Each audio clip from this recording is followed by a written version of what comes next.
Sutra. Ananda, consider, for example, a person who inhales deeply through his nose. After he has inhaled for a long time, he becomes fatigued, and then there is a sensation of cold in the nose. Because of that sensation, there are the distinctions of penetration and obstruction, of emptiness and actuality, and so forth, including all fragrant and stinking vapors. However, both the nose and the fatigue originate in body. Overexertion will produce the characteristic of fatigue. Commentary. The eyes and ears have already been explained above. Now listen nose engines which will be discussed. Ananda. Shakyamuni Buddha calls Ananda's name in order to cause him to be particularly attentive. You should listen well so the doctrines are explained for you. Consider, for example, a person. Suppose there was such a one. What does this person do? He hasn't anything to do, so he plays a joke on himself. How? He inhales deeply through his nose. He keeps sniffing in. He inhales sharply. Now, usually we make use of our sense of smell when there is something to smell, but this person inhales deeply through his nose, and not only does he do it deeply, he does it for a long time. After he has inhaled for a long time, it becomes fatigued. If you breathe in for a long time, you will feel tired. The nose will get tired, and when it gets tired, false thinking arises. The nose gives rise to false thinking. What kind of false thinking? Probably it thinks, rest, rest, but the person does not let it rest. And so then it has a sensation. What sensation?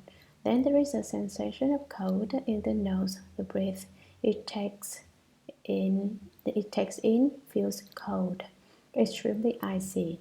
Because of that sensation, there are the distinctions made.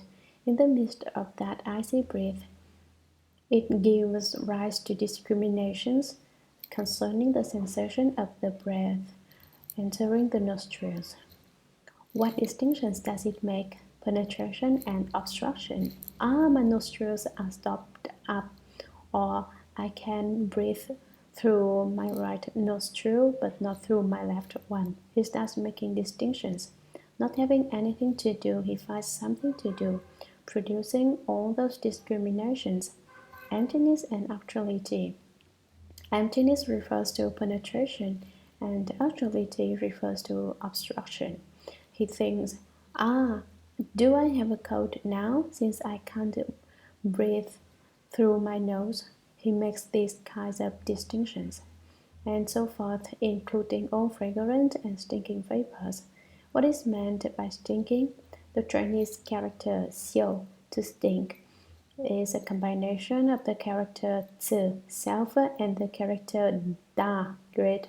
So stinking is explained as a great self. To look upon oneself as very great is what is meant by stinking. So it is that a great self stinks. Some people don't know what fragrant and stinking vapors refers to. I'll tell you, take a fish, set it down somewhere, and pay no further attention to it. After a while, it will stink. And when it begins to stink, it will produce worms. Basically, fish are eatable, but once there are worms in them, you don't want to eat them. Not to speak of eating them, all you have to do is think about what they would smell like, and that is enough to make you want to vomit. Just as when someone speaks of sour plums, your mouth waters, or when you think about standing on the rim of a 10,000-foot precipice, your legs grow weak and the soles of your feet begin to ache. It's the same principle. If you think about stinking things, you want to vomit. It's very strange. People from Shanghai only like to eat things that stink. They like to eat bean curd that smells like excrement from a toilet. Wouldn't you say that is strange? I'm not slandering people from Shanghai. That's really the way they are. Then again, when I went to Pu Mountain, to Fa Yo Monastery and Pu Ti Monastery, the people native to these areas ate nothing but stinking sugar cane. Basically, sugar cane is for making sugar, and I don't know what they did to it, but it stank to high heaven. Basically, I'm not too choosy about what I eat. I eat the good and bad alike. When it comes to food, I don't make use of the consciousness of the mind, which makes distinctions. But that sugar cane stank so badly it was not easy to eat. The people of that area could not get along about without eating it though. That's an example of to each his own.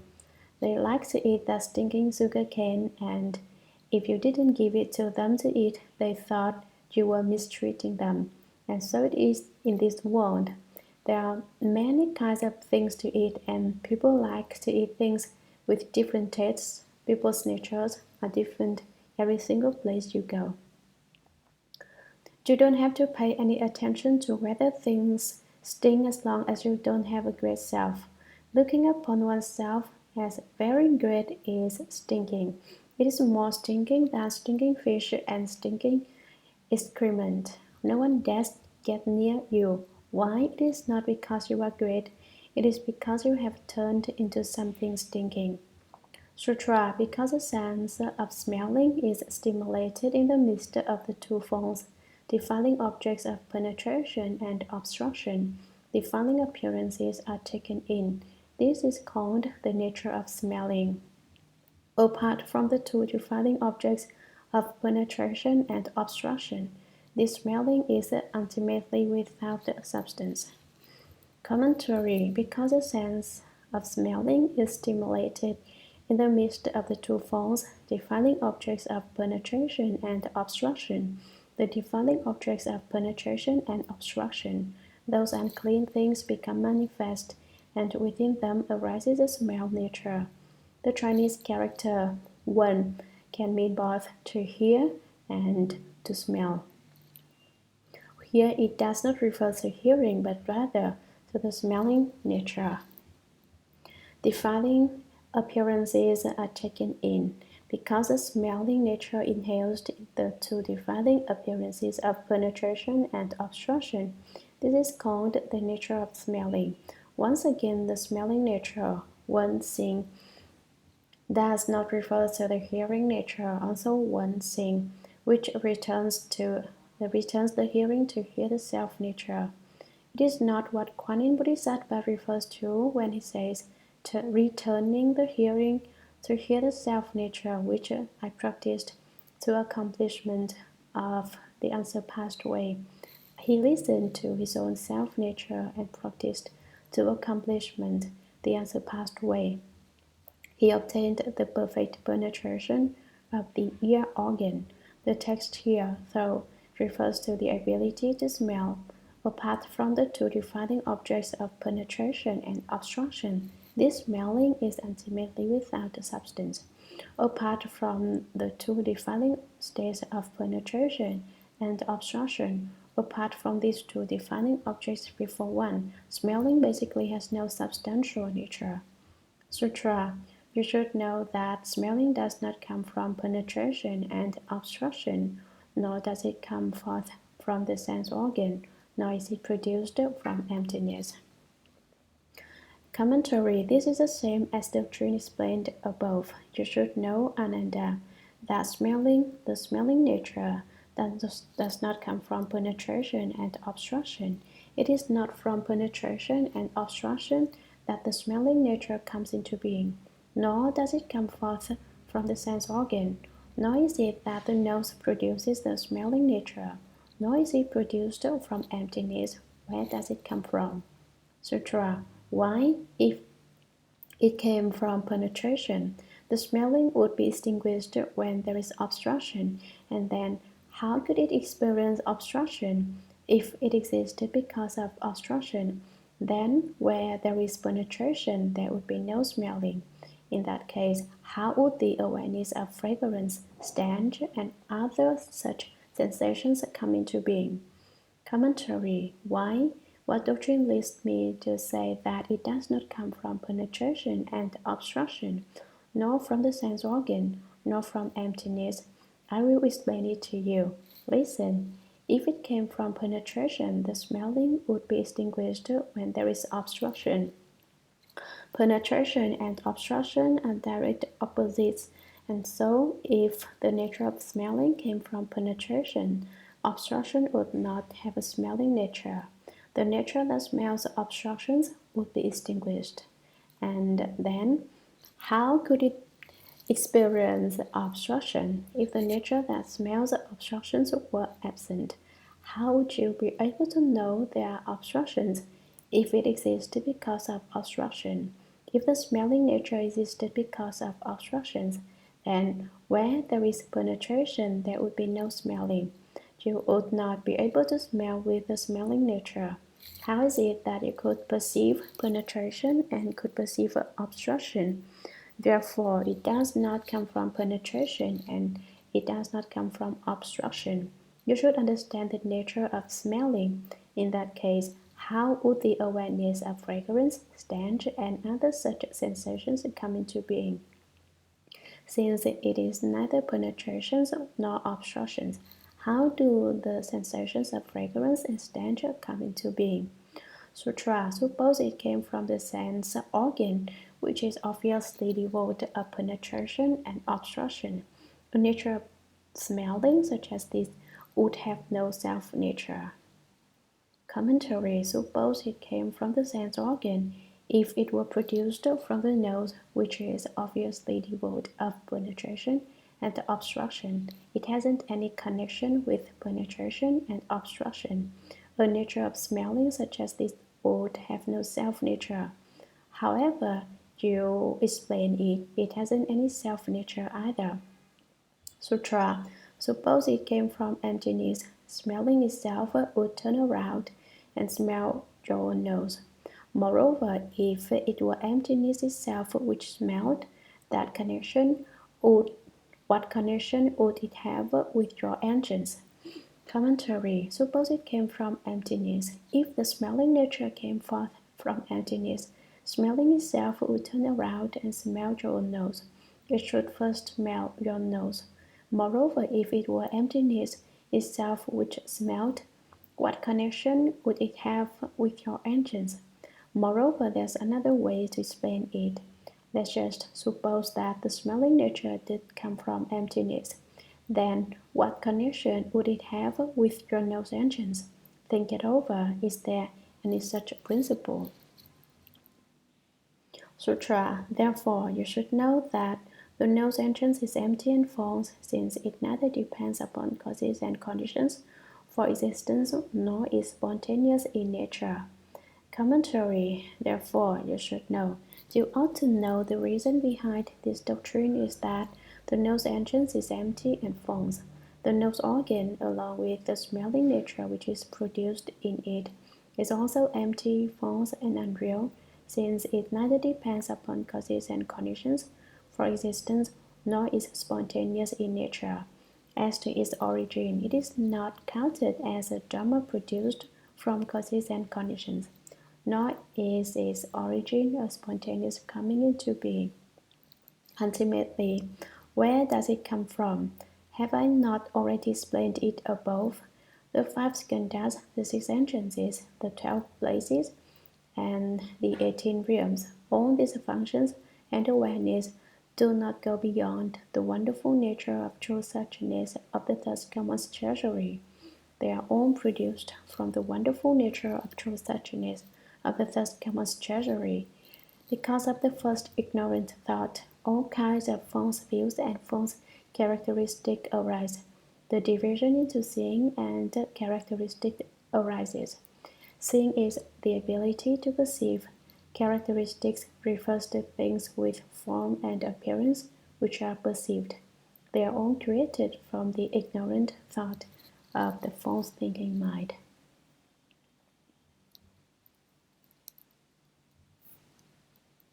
Sutra. Ananda. Consider, for example, a person who licks his lips with his tongue. His excessive licking causes fatigue. If the person is sick, there will be a bitter flavor. A person who is not sick will have a subtle sweet sensation. Sweetness and bitterness demonstrate the tongue sense of taste. When the organ is inactive, a sense of tastelessness prevails. However, both the tongue and the fatigue originate in body. Stress produces the characteristic of fatigue. Commentary. Before you heard the sutra, you were together with your eyes, ears, nose, tongue, body, and mind every day. But in all that time, you never knew where they came from. Who would have guessed that there were so many things in the treasury of the third come one? How big is the treasury of the third come one? Anyway, that it is able to contain so many things. The treasury of the third command is bigger than anything else, and so it can contain everything. If it were not bigger than anything else, then it would never be able to contain so many things. Where does it put so many things? Divide it up into categories. You have your own eye entrance, and other people have their own eye entrances. You have your ear entrance, and other people have their ear entrances. You have your nose entrance, others have their nose entrances. You have your tongue entrance, and they have their tongue entrances. If they were all just jumbled up together, when it came time to use them, how would you be able to if they were not simply lumped together, but were divided so that each person's entrances were in an individual place? There would have to be a lot of places. It would have to be a big space. That's why I say that the treasury of the third command is bigger than anything else and can contain everything. There is nothing it does not contain. Where are we now? We are all in the treasury of the third command. We haven't seen what the treasury of the third command looks like. You say, you see it every day, but you don't recognize it. In all your daily activities, you are within the treasury of the third command. What your eyes see, what your ears hear, absolutely everything is within the treasury of the third command. Yet you don't know what the treasury of the third command looks like. In China, there is the saying, I can't tell what Blue Mountain really looks like because I myself am standing on Blue Mountain. Why can't you tell what Blue Mountain looks like? Because you are on the mountain itself, and so you cannot see it in its entirety. Those of you who understand now know that everything is a manifestation of the treasury of the third command. Those who don't understand the Buddha Dharma don't even know what is meant by the treasury of the third command. Such people slander the Buddha. How? They say, all Buddhism talks about all the treasury of the third command. The treasury of the third command and how it contains everything. The Buddha's greed is greater than anyone else. He stores away absolutely everything. But this is a mistake. The treasury of the third command is not the Buddha's. Everyone has a share in it, so that kind of view is a mistake. Ananda, consider, for example, a person who licks his lips with his tongue. He uses his tongue to lick his own lips. I'll tell you something funny. More than likely, that man didn't have a girlfriend, so he took to kissing himself. Do you believe that? It's true. His excessive licking causes fatigue. He doesn't just lick them once and let it go at that. He continually licks his lips. He licks himself for a long time and then gets tired. If the person is sick, if the person who is licking his lips is sick, there will be a bitter flavor. After licking for a long time, he will be aware of a very bitter flavor. What kind of sickness does this sick person have? Perhaps he's love sick. That is, he's thinking about women. So he licks his own lips for a long time and is aware of bitterness. He feels, this isn't flavorful. It's not very interesting. Do you notice when I speak Buddha Dharma, nobody seems to understand very well, but as soon as I begin to explain such matters as this, everyone understands. A person who is not sick will have a subtle sweet sensation. Someone who is not sick will have ever so slight a sensation of sweetness. Sweetness and bitterness demonstrate the tongue sense of taste. Because of these two flavors, the organ of the tongue manifests. Then the function of the tongue can appear. When the organ is inactive, a sense of tastelessness prevails. When the tongue is not in motion, tastelessness constantly prevails in the tongue. Tastelessness means no flavor whatsoever. However, both the tongue and the fatigue come together. They originate in body. Why does the tongue get fatigued in that way? Stress produces the characteristic of fatigue. It occurs when, in the true nature of body, a falseness arises, and prolongation produces the characteristic of fatigue. Sutra, because the two defining objects of sweetness and bitterness, as well as the tastelessness, stimulate a recognition of taste which in turn draws in these defining sensations. It becomes what is known as a sense of taste. Apart from the two defining objects of sweetness and bitterness, and apart from tastelessness, the sense of taste is originally without a substance.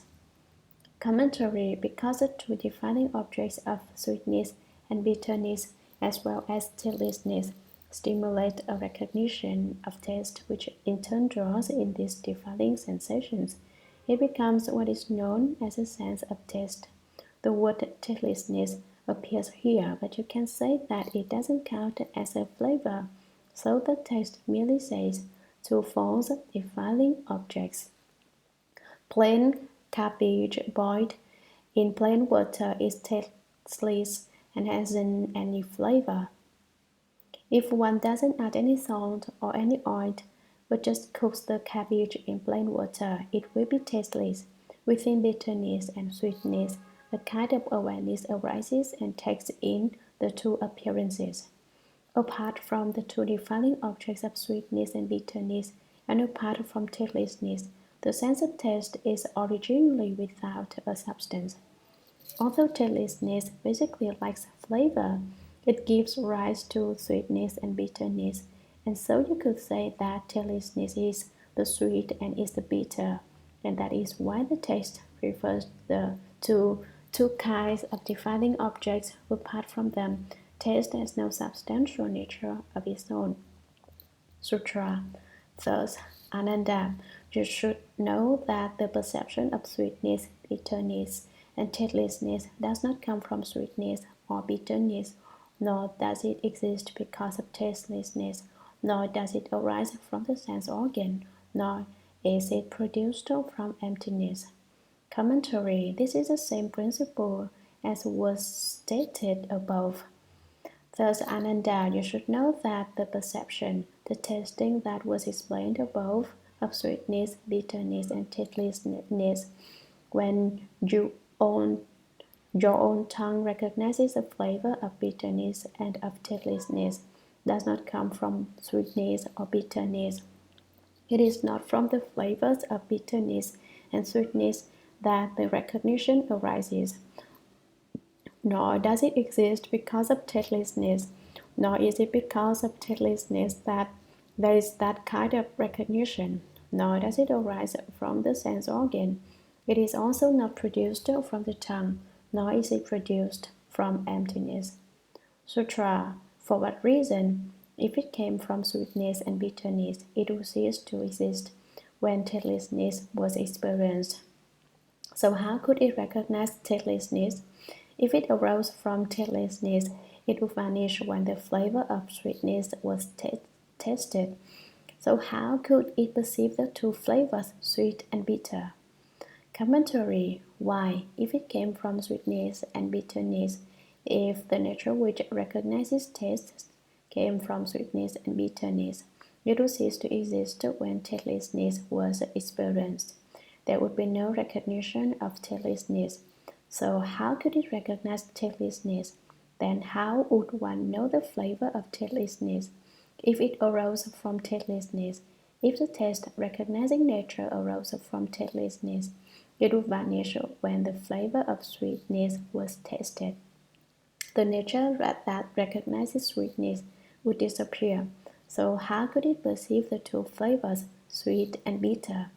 If in fact there were no recognition of sweetness, how could he still know other two characteristics of sweetness and bitterness? Sutra. Suppose it came from the tongue, which is obviously devoid of the defining objects of sweetness and bitterness, and of tastelessness. An essence of tasting such as this would have no self-nature. Commentary. Suppose it came from the tongue, which is obviously devoid of the defining objects of sweetness and bitterness, and of tastelessness. If it came from the tongue, there would not be the flavors of sweetness and tastelessness and bitterness. Why not? The tongue itself doesn't have a flavor of sweetness or tastelessness or of bitterness. An essence of tasting such as this would have no self-nature. The taste recognizing nature would not have a self-nature. Sutra. Suppose it came from emptiness. The sense of taste would be experienced by emptiness instead of by the mouth. Suppose, moreover, that it was emptiness itself which tasted. What connection would that have in your engines? Commentary. Suppose it came from emptiness. If the taste recognizing nature came from within emptiness, the sense of taste would be experienced by emptiness instead of by the mouth. Emptiness would naturally know what it tastes. How would you know? If the taste recognizing nature tastes were to come from emptiness, emptiness itself would recognize them, and your mouth would not be able to recognize them. Suppose, moreover, that it was emptiness itself which tasted.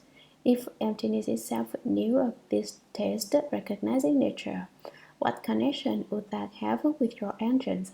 It wouldn't have any connection with your tongue engines. Sutra. Therefore, you should know that the tongue entrance is empty and false, since it neither depends upon causes and conditions for existence, nor is it spontaneous in nature. Commentary. Therefore, because of that, you should know, Ananda. Don't continue to be so confused. Don't continue to be so stupid. Don't continue to be so unclear. You ought to know that the tongue entrance is empty and false. It is an empty falseness. It is not counted as causes and conditions. It neither depends upon causes and conditions for existence, nor is it spontaneous in nature. It too is produced from within the true nature of Bodhi, the wonderful nature of true suchness, of the third common treasury.